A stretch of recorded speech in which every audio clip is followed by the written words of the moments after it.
Tell us, Mike, a little bit about your background briefly and when you came here to the Farragut area and what your involvement has been, especially with regard to the cemetery here. Well, I moved to Knoxville or the Farragut area. It wasn't Farragut at that time in 1976, prior to the formation of Farragut. We moved into Concord Hills, and one of the early on things, I worked with a gentleman named Lyman Bacon Sr., who was a black gentleman that maintained the black part of the cemetery. And I got to know him real well. I think he died in the early 80s, and his son, Lyman Bacon Jr., took over the cemetery. So that's the real early on work with the cemetery. But one of the things that I enjoyed when I moved here in the 70s was sort of the nice green area that the cemetery provided. So my wife and I, we would walk over there. It was peaceful. It was a nice walk. It was sort of semi like a park. At that time, Farragut didn't have any parks. And so we would, in the evenings, we would walk over there. Then in the 90s, I met John Campbell. Mr. Campbell was a fourth generation family that was heavily involved in the community. The Revolutionary War soldier, the elder David Campbell, was John's great-grandfather, and he was called the elder because he was the religious one and was involved in the Presbyterian church that was formed there. Now the Colonel David Campbell, a cousin, gave the land, gave approximately 3 acres to the church, to the Presbyterian church that was community there, and then also he gave maybe 1/2 to 3/4 of an acre to the black church for them. It was his property, and he gave that land. The black church still exists off of Loop Road. The Presbyterian church that was formed there, initially it was a log church built in the early 1800s. And then in 1835, it was a brick church was established, a church and school. They were always a combined thing, a church and school. The churches served this community, and then just to the east of the church was the cemetery. The church was more or less on the back part, and I do have, there doesn't exist any pictures of the log church or the brick church. The earliest picture of the church was a wooden church that was built after the Civil War. It's in this picture here, and it sat more toward the back half of the cemetery, on the back half. So they started burying people during the formation. 1796 is when the cemetery was established. And then, but the oldest, we know there are field stones there that date, that probably further back. The oldest dated monument is 1806. And it's up toward the front, where currently today there's a brick wall, which was built in the 1940s. But one thing is, it's the second oldest church or cemetery in Knox County. The oldest cemetery is the First Presbyterian Church in downtown Knoxville, And the cemetery is, I believe it's totally full now, that cemetery. Mac Abel, as part of the McNutt family, is buried there. But this, the brick church was very substantial, but it was taken apart during the Civil War for various fires for encampments that were in this area. And after the Civil War, 1870, this white church was built. And at that time, there were controversy amongst the people that went to church there between the Union and the Confederate, and it only survived. They broke up in about 1890. Some of them went to Concord Presbyterian, others went to Virtue Presbyterian, and then, as always, it was used as a school. But Andrew Campbell, John Campbell's father, went to school in this elementary school in this building. Is the foundation of that building still here? Well, I have dug up in that area to put corner markers in. They tore it down in 1940, and part of the lumber is used in one of the barns on the Biddle property. But the brick, it was a brick foundation, and quite often when we've had graves or digging corner markers or something like that, we've run across the bricks. What's done with the bricks? Have they been saved? Well, John didn't save them. A lot of times it's just small pieces now. I think John, the goal in 1940, it was a major goal, was to clean up the cemetery, and the church was taken apart, dismantled, and that area was open for sale of grave sites, except one 20 by 20 section where a monument was put up to designate where the church was. The church and school was much bigger than the 20 by 20. And this happened, a little bit of history here. Andrew Campbell ran the cemetery from about 1910 till the late 30s. And then because of age, the cemetery was turned over to a man named Charles Winfrey. And Mr. Winfrey, the whole Winfrey family were stonecutters.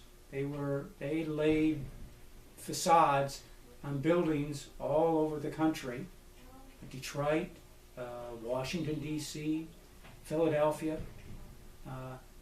But they lived on Concord Road. It was all a bunch of brothers that lived on Concord Road near the village. And Charlie took it upon himself to provide the leadership for the cemetery in the 40s and early 50s. And the monument that's there, designating the site of the church and school, came from the state capitol.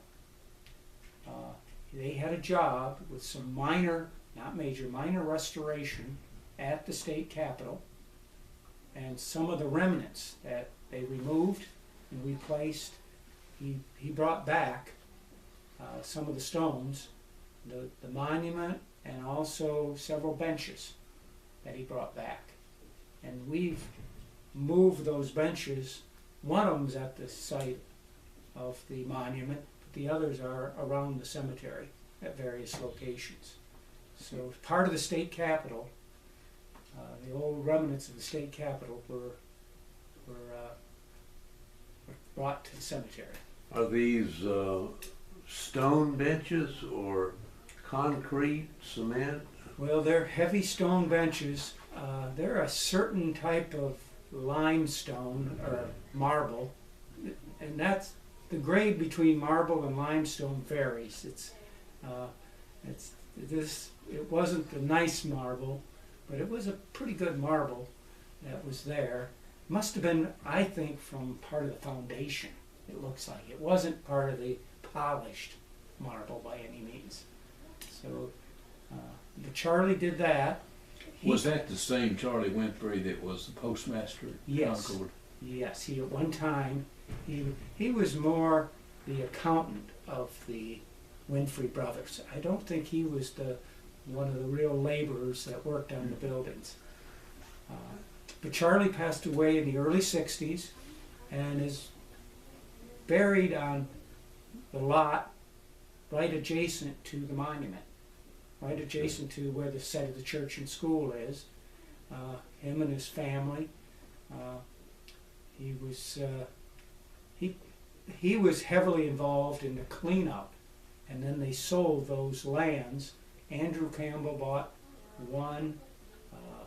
Lawhorn, the Lawhorn family from Concord, bought another big one. The other famous resident that bought a 20 by 20 was Malcolm Rice, and the Winfrey. Another one was the Morrison family. I don't know. They went to school at Farragut.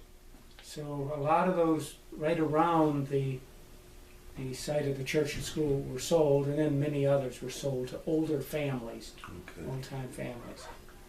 After we finish the interview, I'll give you a tutorial on the distinction between limestone and marble. I would enjoy that. That's It is not a gradational. It's not to a geologist anyway. Oh, I'm sorry, but some of the stones seem to be very soft and break very easily. Well, we'll cover all that in our tutorial afterwards. Are there Appreciate it. unmarked graves in the cemetery? Yes, there's quite a few unmarked graves. The co-founders of this area, Campbell Station, were the Colonel David Campbell and Archibald McCaleb. Came there in early March of 1787. And Archibald McCaleb, he had land down on Sinking Creek, and he was killed by Indians like 1813, and is buried in the cemetery in an unmarked grave. So there were a lot of people buried in unmarked graves, and also several with just plain field stones, just a piece of rock, more or less. Now, are there unmarked graves in the black part of the cemetery? Oh, many. Are they more common over there? More common, especially on the west side of the road where the slaves were buried that lived off of Trent Lane, right near Loop Road in that area. But they mainly worked at the plantation, the large plantation that was part of the Bondurant farm. It was from where it was 3,500 acres, probably the only major plantation in West Knoxville, from where Fort Sanders is, all the way to Canton Hollow Road, all the way back to the river at that time, Sinking Creek.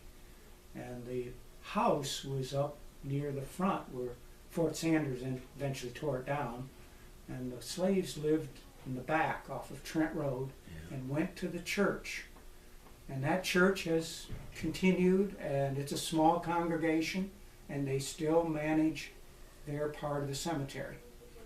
But those are individual unmarked graves, right, rather than common graves? No, they were individual unmarked graves. Right. And since then, of course, since after the Civil War, they've been burying blacks on both sides of the cemetery. And the unusual thing is there's several blacks buried in the white cemetery.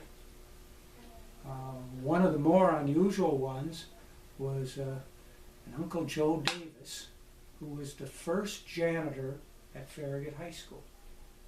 He came and started working at Farragut High School in 1903 when the first school was built, and he worked for 24 years as a janitor.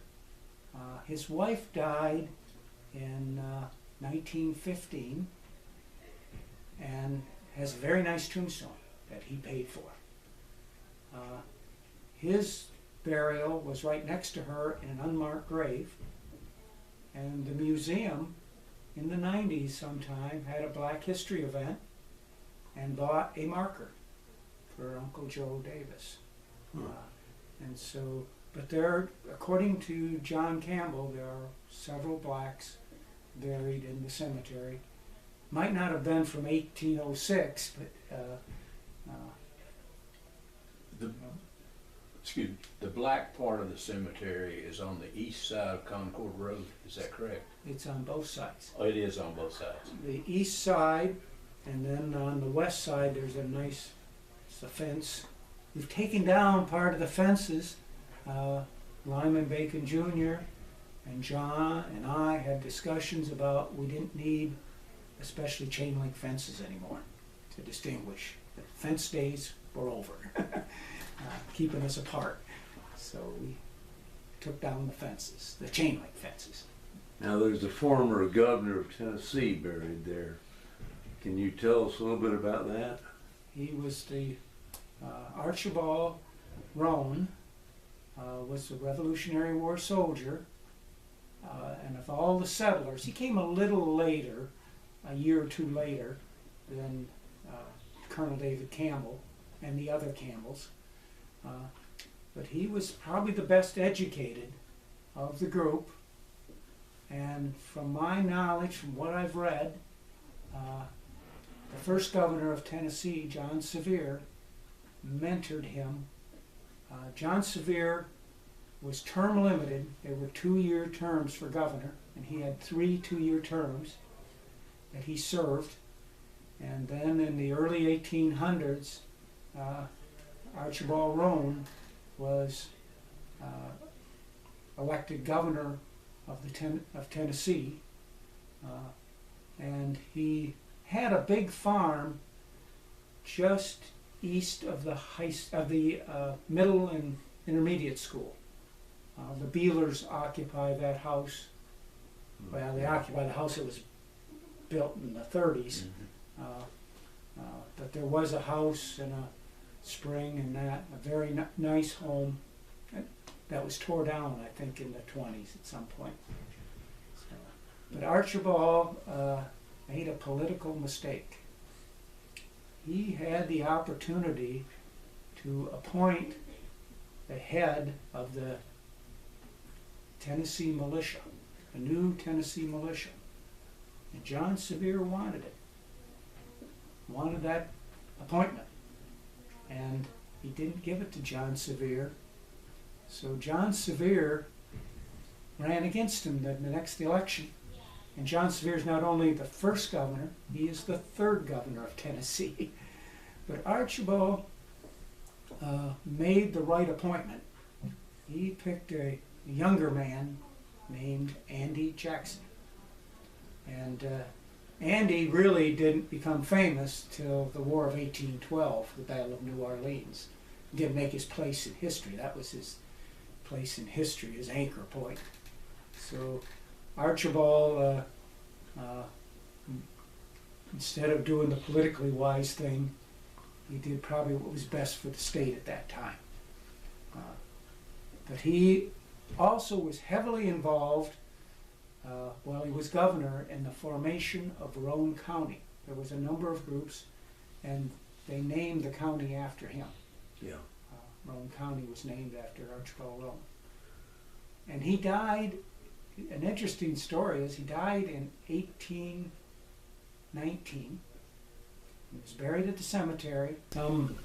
70 years later, in 1890, started to get the state to appropriate money for a monument, an appropriate monument for Archibald Roane. And it took him until like 1917 to get them to appropriate $500, and the stone was placed there in 1918. It took them 20-some years to get the state to appropriate the $500. And from what I was told, the monument was brought in by railroad car, and John Campbell and others don't know how they got it off the railroad car. It's a huge two-piece granite block onto the site. They do not know. But it's a very nice marker, very appropriate for the second governor of Tennessee. Is that the largest monument in the cemetery? Yes, it's the largest monument, definitely weight-wise. Any particular reason why Archibald Roane was buried there in that cemetery as opposed to on property elsewhere or over in what is now Roane County? Well, it's because his home was located just within a mile, and this is just sheer speculation, but I believe he probably went to church there at the Presbyterian Church. It was very likely he went to church there. So You were talking about the bricks from the church a minute ago. Isn't there a brick downstairs in the museum? I think there is.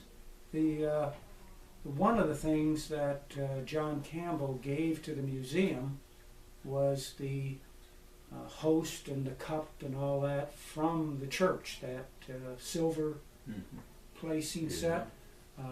That came, and I don't know when that was purchased, but it's a very appropriate, very nice piece. And that was given by the Campbell family to the museum maybe 15 Now, years are you ago. retired now? I've been retired for about 8-9 years. Okay. But moved into Concord Hills right across from the cemetery, and was always quite impressed with the cemetery. See, in 1968, John Campbell, the cemetery, Charlie Winfrey died in the early 60s, and it sort of was in limbo. It was mainly run out of the Russell store. And then John Campbell thought it needed more cleanup and all that, so in 1968, he asked. He said, and of course that small committee at that time wanted somebody to be more active, proactive. And so John ran the cemetery for 44 years.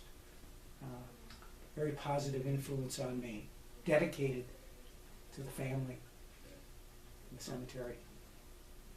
Back to the cemetery, is there currently a listing of all the people who are buried at the cemetery? Yes, there is. There's a book here that's a brief history and a census of the known people. This has had many authors. The best one was Mac Abel and Chester Dunlap did a version in '94, and my wife and I updated it in 2005, and then last December of 2013, we updated it again. Believe it or not, this is good reading.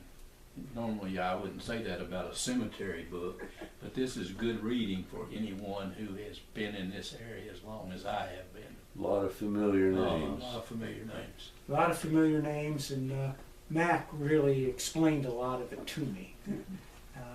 And it was, Chester Dunlap was an amazing individual too. And there currently today are burials that take place in the cemetery.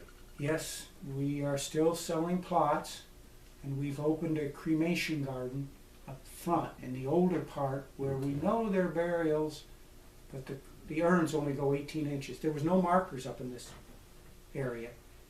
So, and we only have flat stones up there. We don't want to increase our mowing cost.